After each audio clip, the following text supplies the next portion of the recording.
organization which conducts conducts examinations for various officer level posts for central job all over the for all over India. Yes. And basic idea about an UPSC regarding to Indian Constitution, which article mentioned in a UPSC? I'm sorry, sir, I'm not aware of that. UPSC, Indian Constitution mention is UPSC articles 308 to 323. Yes, part 4 mention UPSC, civil service, other jobs, central and states. Yes, this is a basic idea. You have to read about in UPSC and Indian constitutions. Yes, basic. First of all, we have to start introductions. First of all, basic, introduce yourself within 2 minutes. So my name is Akashdeep. I am from Sirsa, Haryana. I did my master's in chemistry from IIT-MANDI and my bachelor's BSc honors in chemistry from Delhi University. I love to play volleyball and watch movies, and I did my schooling from my hometown Sirsa itself. Okay, thank you. And next one question is UPSC, Union Public Service Commission. Presently, who is chairman of UPSC? Mr. Manoj Soni. Yes, Dr. Manoj Soni. Yes. And what is the difference between director and chairman? Can you explain? I'm sorry, sir, I'm not sure about their work profile, but if you allow me, I'd like to try this question. Okay. And first of all, your basic idea of UPSC prelim exams. Any idea of a prelims GS syllabus? Paper first. Yes, sir. Can you explain?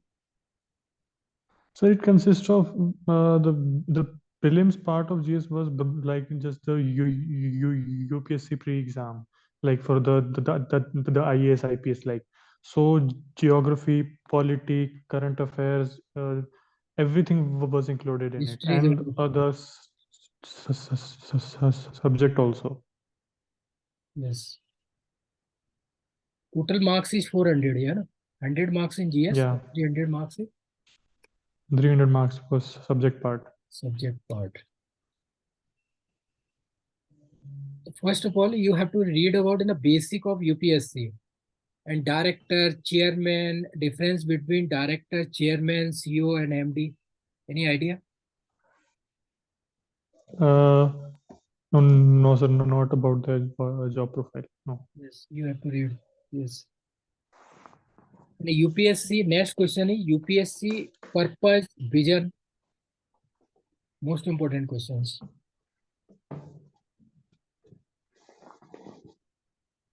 This is the basic things. Hai na? You have to read it next day.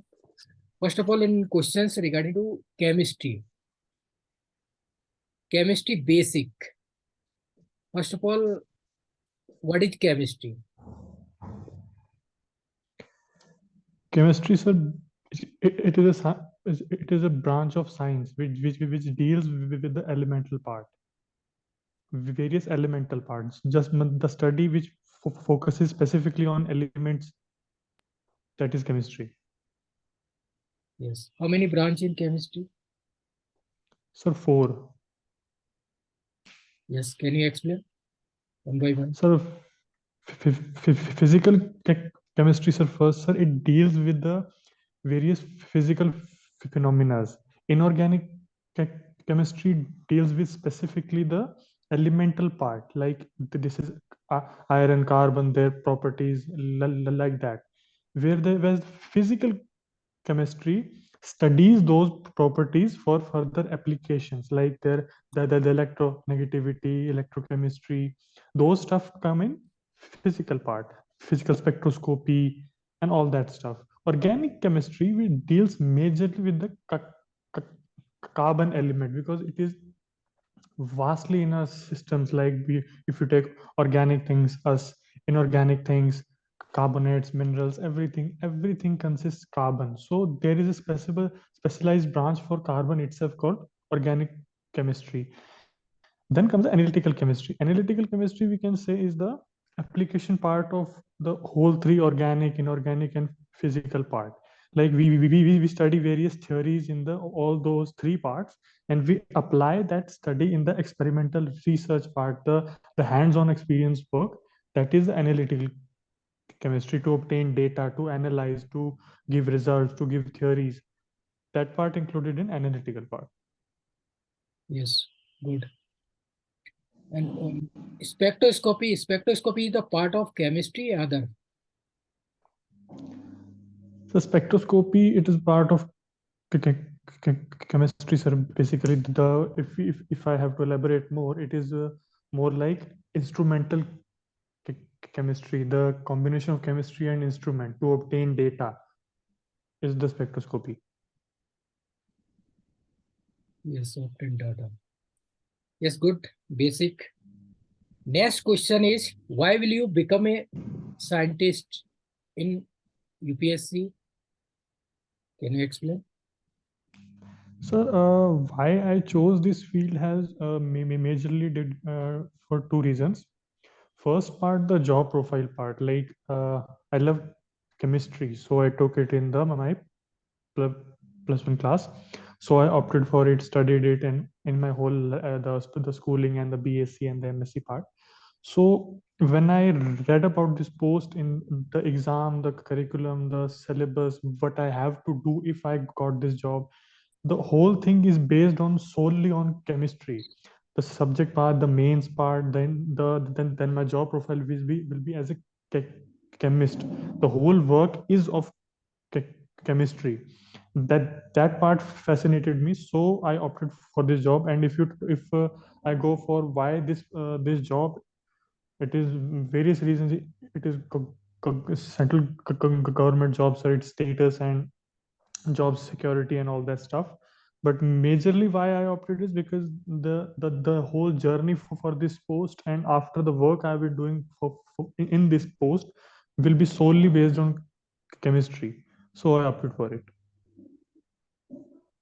Yes. Suppose you will be selected in UPSC. What is your vision in next 5 and 10 years? What will you do? My vision for this job in next to 5 years, sir, uh, I'll work according to my job profile and get the promotions, and means the ladder in this field. I'll climb that ladder. I'll do my best there. Yes, good, basic. Next question is regarding to your one by one topics. है ना? First of all, topic is means spectroscopy, basic. Can you explain spectroscopy and how many branch of spectroscopy? Explain one by one. So basically, sir, there are three major branches of spectroscopy in chemistry: organic spectroscopy, physical spectroscopy, and inorganic spectroscopy. As I already said, spectroscopy, but to the ground level, means instrument and chemistry. We combine to obtain data so that we can study it, produce results in the research part. That is called spectroscopy. Why it is called spectroscopy means we use radiation, we use source to excite the basic sample from its ground state to excited state. Now if it is in the excited state, we can get fragmentation, we can study the emission part, we can study the absorption part. Spectroscopy means we apply the scopy part means radiation, so we apply radiation. Then spectra part means we obtain results, we obtain data, we obtain the various spectra like organic spectra, NMR spectra, and all those stuff. So that is why it is called spectroscopy. Scopy means study the radiation part, and spectra means to get the data and plot it and the analyzing part. Yes, good. Can you differentiate organic, inorganic, and physical spectroscopy? How many Yes, examples? sir. Okay, Yes. so uh, let's start from physical part. Physical part, as I already said, deals with the phenomena, not the elemental part, but phenomena of the element. So the rotational part, the vibrational part, the Raman spectroscopy, if as we know it. So the molecule rotates, vibrates, then its interaction with light, that comes under physical spectroscopy. Inorganic spectroscopy, as I already told, deals solely with the elemental part, like its nuclear spin, the spin of the nucleus, the spin of the electron, the spin of the various nuclei, that like inorganic spectroscopy, like ESR spectroscopy, right? And organic part, as I already said, deals with the carbon and its derivatives like carbon, hydrogen, nitrogen, oxygen. So the proton part, like 1H NMR spectroscopy. So NMR means nuclear magnetic resonance. So it deals with the nuclei part of carbon, hydrogen, and other its derivative part. So this is a major difference in the organic, chemical, physical, and inorganic spectroscopy. What is a molecular spectroscopy? How many types of molecular spectroscopy? Sir, molecular spectroscopy, sir, in this we study molecular characteristics like its vibration, rotation, Raman spectra, its absorbance, its emission. This, if we Yes. talk about it further branches, we can say molecular emission spectroscopy, molecular absorption spectroscopy, mass spectroscopy. In this, we study the fragments of the molecule. So there are various further Molecular kinds. spectroscopy mainly mentioned in the two, rotational and vibrational. Yes. Rotational and vibration. Sir, electronic transition also take place, so we can also include Yes. in electronic. Included in molecular spectroscopy. Yes. Yes, sir. First of all, and next question. Do you know about in the selection rules in spectroscopy? Yes, sir. So first of all, selection rule of IR spectroscopy. Sir, selection rule for IR spectroscopy is the change in the vibrational levels should be Yes. +1, +2, +3. The rules is very broad. If we talk about rotational spectroscopy, in this the rule is very limited. Delta J should be ±1. But in vibration spectroscopy, it is ±1, 2, 3, 4, so on. Yes, good. Selection rule of spectroscopy in any different branches, IR, NMR, UV, MEV. First of all, what is selection rule and what is the purpose of selection rule in a spectroscopy? Can you explain? Yes, sir. So spectroscopy majorly deals with what? Radiation and molecule. So if we induce radiation, or if we apply radiation on the sample, it will take various changes: rotational, vibrational, electronic. Only those only those transition, if we talk about rotational states, vibrational states, electronic states, only those transitions are allowed, we can say, or only those, that part of energy will be absorbed according to the selection rule. Like selection rule tells that only these specific transitions will happen. Other transition are forbidden, they won't be taking place. So selection rule basically tells us about the which transition will occur, which are allowed to occur.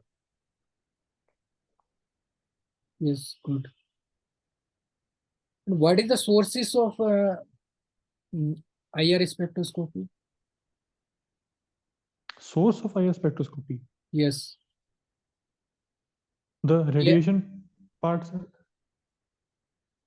Yes. I'm sorry, I have the radiation part is a specific frequency range, like to 400 to 4000 centimeter square. We have to apply the radiation in that between. Yes. Do you know about in the near IR and far IR? And what is the source of near IR and far IR? Sorry, sir, I'm not aware of that. Okay. Near IR means nullness filament. You know about nullness filament in sources of near IR? No, sir. Far IR, sources of mercury arc. Yes, Okay, sir. yes, 2 point. Source, mainly most important questions is interview, spectroscopy. First of all, basic of selection rules and sources of all spectroscopy, NMR, UV, EPR, MOSBR. Yes. And next spectroscopy is ultraviolet, UV spectroscopy. What is UV? And what is the selection rule and what is the sources? In sir UV visible spectroscopy, we study we study electronic transitions. So the selection rule is the transition, the levels in which the transition is taking place. The spin should not change, and the level should have opposite parity. Only those transitions are allowed. The else are forbidden. And the source is of the radiation frequency or the wavelength range from 200 to 800 nanometer. And visible source is tungsten iodide lamp. Yes. This I have already told about in near IR and far IR. And visible and ultraviolet visible sources is tungsten iodide lamp and the ultraviolet UV visible sources is deuterium lamp. Yeah, hydrogen lamp. All right, Basic sir. point. Yes. UV is clear. And next is NMR spectroscopy. What is NMR and what is the selection rule of NMR? What is the sources of NMR? Sir, in NMR spectroscopy, it is basically nuclear magnetic resonance. So we apply magnetic field, and on if the nuclei is active, like it has its orbital angular momentum, so it will have spin. So on the application of the magnetic field, various spin states are pr- produced, and the various spins align themselves in those levels based on their spin. If they are aligning with respect to the applied magnetic field, like the due to their own spin, there will be their induced magnetic field. So if that field is aligned with the applied magnetic field, they will acquire the ground state. And if it is opposed to the applied magnetic field, it take up the excited state. So like this, three states are formed. Basically two states are formed of the two opposite spins of the nuclei. And magnetic resonance, so the part resonance signifies we applied the radio frequency here, so the spin changes its we can say we observe the change in reversal of the spin. So the if we apply the radiation part, and it will resonate with the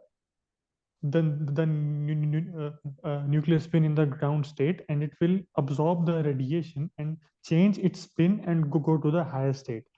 That will be counted as a signal. So that is why it is a nuclear magnetic resonance. We apply magnetic field to create the difference, and we apply radiation to excite from the ground state to excited state. Yes, good. What is the selection rule? Selection rule for NMR, sir, it is there are only two states, so delta S should be plus minus 1. Yes, and sources? Source in NMR, sir, radio frequency, sir, in NMR. Yes. Radio Electric frequency. current is passed by oscillating coil, radio frequency. Okay. Yes. Okay, sir. Then clear IR, UV, and NMR, basic. You know? And next one is point is ESR spectroscopy. What is the source and what is the selection rule? Sir, in ESR spectroscopy, it is basically electron spin resonance. Here we did deal about the spin of the electron. So as I already told in NMR, on the application of the magnetic field, two levels will be formed, and the various nuclei or various the electrons will arrange themselves according to their spin part. And the resonance part is also the same. We apply the radiation, resonance will take place, and they will excite themselves in the higher energy level. And the in ESR also, I'm not sure, but it is radio frequency, sir. I'm not sure about this. Yes, microwave radio frequency. Yes. And what is the selection rule? The spin state should change to plus minus one. Delta M should be plus minus one.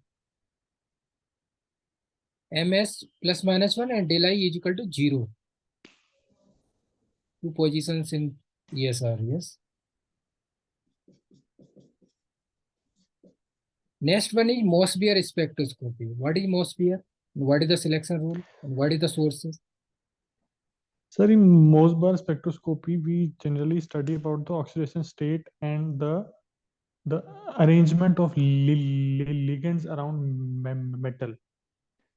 So it tells about the spin of the metal and the ligand part, the arrangement of ligand around it. We use gamma rays in it, and the sample should be solid, and uh, that's it, sir. I'm not sure about the further working of this spectroscopy. Okay. Mossbeer is study of oxidation state. Selection rule del I is equal to 0 plus minus 1. Yes. All right, sir. Next is microwave spectroscopy. What is microwave? And what is the selection rule? And what is the sources? Microwave spectroscopy, sir, basically deals with the rotational energy levels. So a molecule rotates, and the amplitude, according to the amplitude of the rotation, the various rotation levels are formed. So if we apply the radiation more, so it will rotate more fastly, and the it will get excited to the higher energy levels. So it basically deals with that, and the selection rule is delta J is equals to plus minus one. Yes. Microwave is part of two, rigid rotator and non-rigid rotator. Yes. Yes, sir. Yes, Del sir. G plus minus 1 rigid rotator and non-rigid rotator also del G plus minus 1. Yes, sir. And what is the source? Microwave. Microwave frequency, sir. Radiation. This radiations, microwave radiations. Klystron. Simple word is klystron. Gun diode used to generate microwave radiation. Klystron. Yes. Okay, sir. This is the main basic phenomena of spectroscopy. Yes. All right, sir. Next point is chemistry and physical chemistry. Chemical kinetics. And what is chemical kinetics? Chemical kinetics, sir, basically deals with the rate of a chemical reaction. Yes. How we apply, how it is depending on the concentration of the reactants, how temperature variation, or how any kind of variation in the environmental condition or reaction condition will hamper the rate of reaction is studied in the chemical kinetics. What is the basic principle of chemical kinetics? And what is the application? Any idea? So basic principle of chemical kinetics tells us about the change in rate of a reaction with respect to change in particular condition of reaction. It can consist of pressure, concentration of reactants, temperatures, surface area, catalyst. How these changes affect the rate of reaction is studied in it. Yes. Any application of chemical kinetics? Applications are every kind of reaction we study. We apply particular temperature condition for maximum yield. That comes under chemical kinetics part. Like how if we let's just suppose A plus B plus C, three reactants we have, and we are obtaining the product D. So how changing the concentration of A, B, and C, how much times will give us the maximum yield of product D? Like we have to use minimum amounts of A, B, and C for make the reaction economic, right? So how much increasing the either of the amounts of A, B, C will affect the outcome of the product D? That comes under kinetics part, and it is in every reaction we know, like how the particular change will affect the our outcome of the product. That is its application part. Yes, good. What is the reversible and irreversible reactions in chemical kinetics? Can you explain with the example? Yes sir. Yes sir. Sir, so the in broad way, if I have to say, reversible reactions are those reactions in which the deriving force is just infinitesimally greater than the retarding force. So if we just change the condition in throughout the reaction, if we change the condition, all of the reaction will get reversed. But in irreversible reaction, all of the reaction will not get reversed. Like we will not get the original reactants. Now if I have to say more about it, so reversible reactions never completes, like, but irreversible reaction complete in a finite time. Yes, good. Do you know about any idea of order of reaction and molecularity? What is the order of reaction and what is the molecularity in chemical So kinetics? molecularity is a theoretical concept. It is not we can say practical concept. Molecularity just is what the how many molecules are coming together to give rise to the product. But order of the reaction is an experimental part. Like it actually tells that what fraction of a reactant is combining with what fraction of another reactant, so they are giving product. And order of the reaction is always obtained by experimental research part, like changing the concentration of various reactants and studying how much the rate is increased. That gives us the rate law expression, and the rate the exponents of the concentration in the rate law expression gives us the order of the reaction, and that is only be obtained from the experimental part.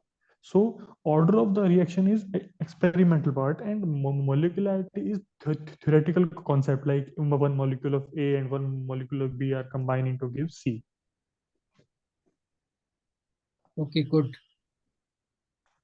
And what is first order reaction? So first order reaction is in this the the exponent of the reactant is 1. In the rate law expression, the exponent of the reactant concentration is 1. That is called the first order reaction. Yes.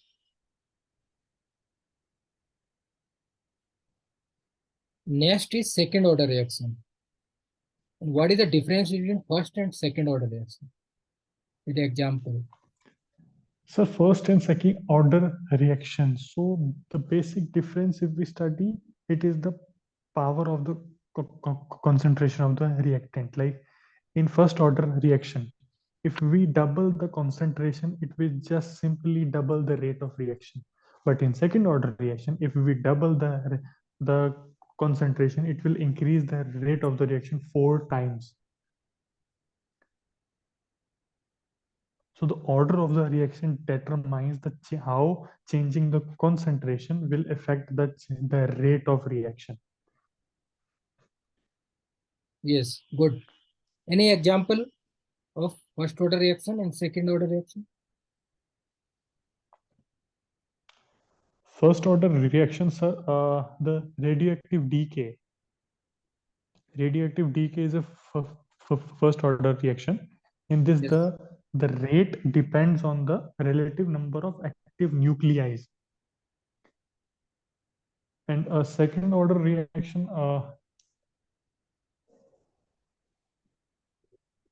yes, a second order reaction, the base ca- catalyzed reaction in the coordination complex.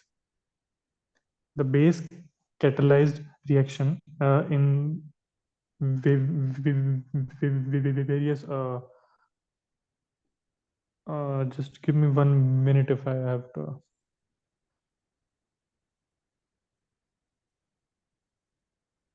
Yeah, so there are various coordination complexes which have acidic hydrogen. So their base catalyzed hydrolysis is a second order reaction that depends both on the complex part and the concentration of base we are using. So that is an example of second order reaction. Yes. Example, all SN1 reaction is first order reaction. All SN2 reaction is second order reaction. Simple example. Yes. All right, sir. And other first order reaction, decomposition of SO2, Cl2, first order. And ozone molecule convert to oxygen. That's an example of second order reaction. Simple. Yes. Next is zero All right. order reaction. What is zero order reaction? Zero order reactions are basically are those reactions the rate whose rate does not depend on the concentration of the reactant. The rate is independent of the concentration part of the reactant. Any example of reaction of first order reaction? So example of zero order Oh, reaction is zero order reaction. mm, I'm sorry, sir. All catalyst reaction is zero order reaction. Simple. Yes. Okay. Regions All of right, sir. catalyst, all reactions is zero order reaction. Next is third order reaction. What is third order reaction? Can you explain with the example? So third order reaction, basically, if we double the concentration part, it will increase the rate of reaction 8 times. So that those kind of reaction are called the third order reaction. Yes. Any example? No, sir, sorry. 2NO plus O2. 2NO2 is the example of others. So many examples, but this is a simple example. All right, sir. Yes. Next is what is the formula of TR for first order, second order, and third order? Can you explain one by one?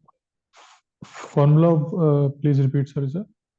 What is the formula of TR for first order reaction? Sir, T half in first order Half life. reaction is ln2 by K, ln2 by rate constant, 0.693 by K.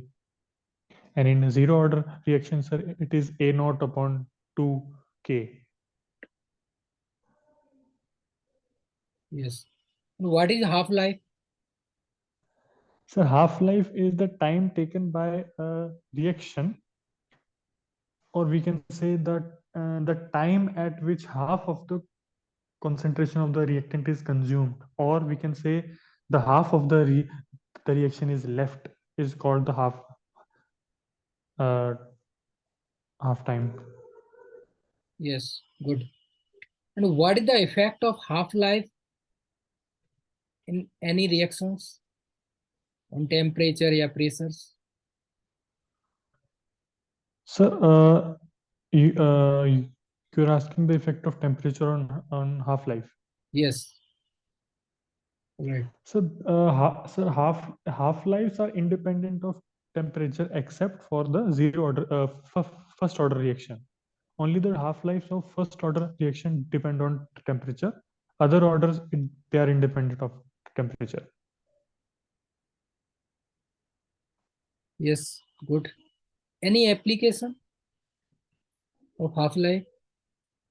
So half-life are majorly used in the radioactive decay part to determine the ages, like how much old the sample is, or how further the radioactive emission will be observed. So for that part, half-life is very important. Yes, good. Next topic in chemical kinetics is activation energy. Do you know about activation energy? Yes, sir. Can you explain? Okay. So let's just suppose we have our sample. So it is in the ground state. To have it reacted and give to product, we have to apply a certain amount of energy called the threshold value. The threshold value to the amount of energy required to make our molecule cover the threshold value is called the activation energy. Yes, good. Any example? Any example, sir? Yes. So can I explain it from my research part? I did Yes. in my MSc. So there was a reaction.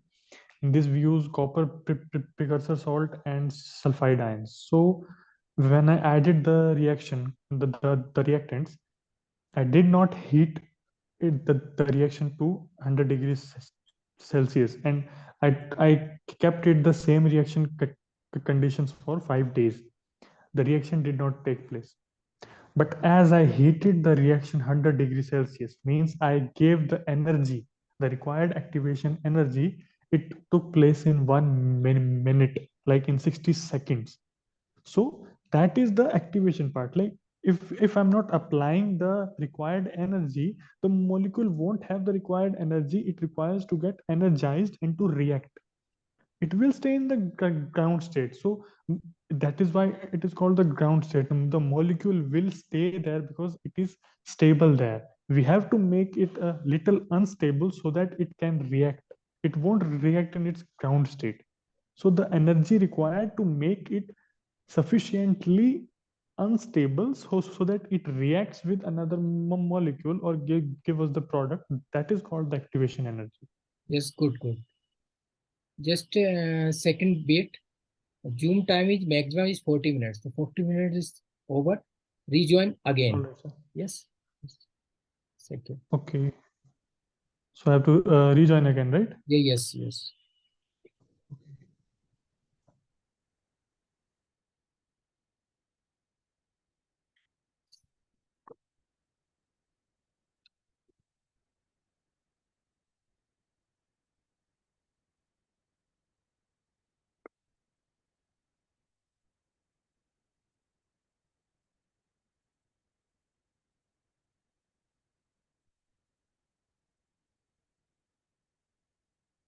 Yes. I'm audible.